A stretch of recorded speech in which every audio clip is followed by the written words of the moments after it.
Hmm, ya siapa saja yang mungkin di desa dan kecamatan. Oke.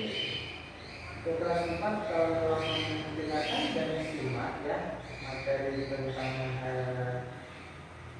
siapa pemimpin di tingkat desa dan kecamatan.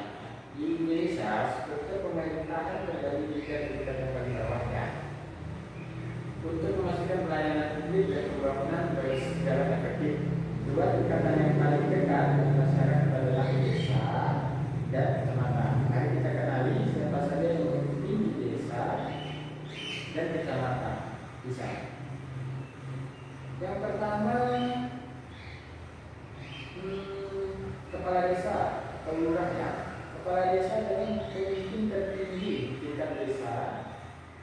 Ia dipilih langsung oleh rakyat desa melalui pemilihan kepala desa (Pilkades) namanya untuk masa jabatan 6 tahun dan dapat dipilih kembali paling banyak 3 kali masa jabatan berturut-turut atau tidak berturut-turut. Yang kedua, lurah adalah pemimpin di tingkat kelurahan. Berbeda dengan kepala desa, lurah bukan jabatan politis yang dipilih langsung oleh masyarakat. Lurah adalah pegawai negeri sipil yang diangkat oleh bupati atau wali kota atas usulan sekretaris daerah. Tugas dan wewenang utama KDS lurah yaitu menyelenggarakan pemerintahan desa atau kelurahan, melaksanakan pembangunan desa, pembinaan kemasyarakatan, pemberdayaan masyarakat, menjaga ketentraman dan ketertiban umum. Yang kedua, pemimpin di tingkat kecamatan. Ayo, siapa yang tahu camat? Apa yang dimaksud dengan camat? Iya betul. Camat adalah pemimpin tingkat kecamatan. Sama seperti lurah, camat juga adalah pegawai negeri sipil yang diangkat oleh bupati atau wali kota. Camat tidak dipilih langsung oleh masyarakat, melainkan merupakan perpanjangan tangan dari bupati atau wali kota di wilayah kerjanya. Siapa yang tahu tugas dan wewenang utama camat? Oke ya, yang pertama menyelenggarakan pemerintahan umum, kegiatan pemberdayaan masyarakat, upaya pemberdayaan, ketentraman dan ketertiban umum, mengkoordinasi penerapan dan penegakan peraturan undang-undang dan lainnya. Oke, sampai situ yang ditanya ini, ya apa itu? Ya,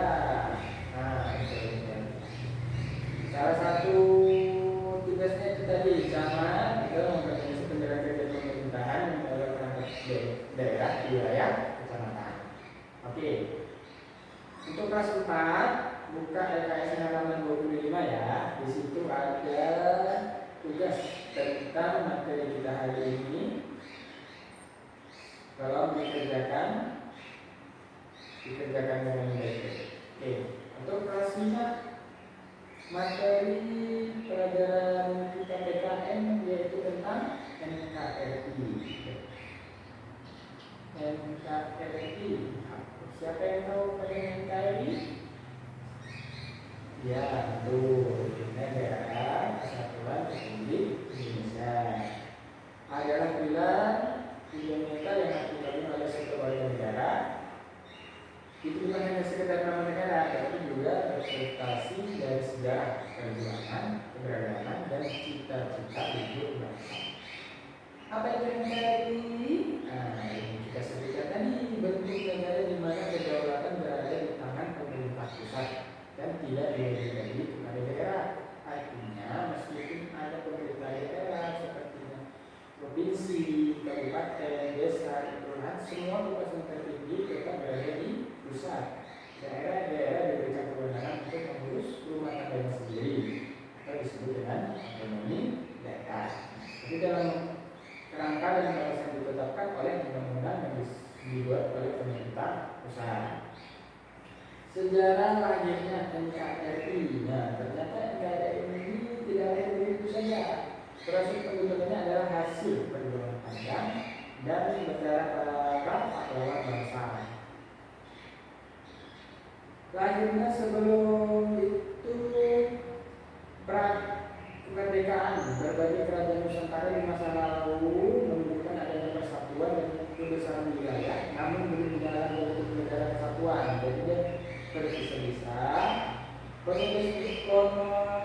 Kolonialisme Belanda justru memperkuat sentimen persatuan untuk melawan penjajah. Jadi NKRI ini justru memperkuat persatuan untuk melawan penjajah. Pergerakan nasional Sumpah Pemuda pada tahun 1998 dengan ikrar satu nusa, satu bangsa, satu bahasa menjadi tonggak penting dalam penyatuan tekad untuk membentuk Indonesia yang bersatu.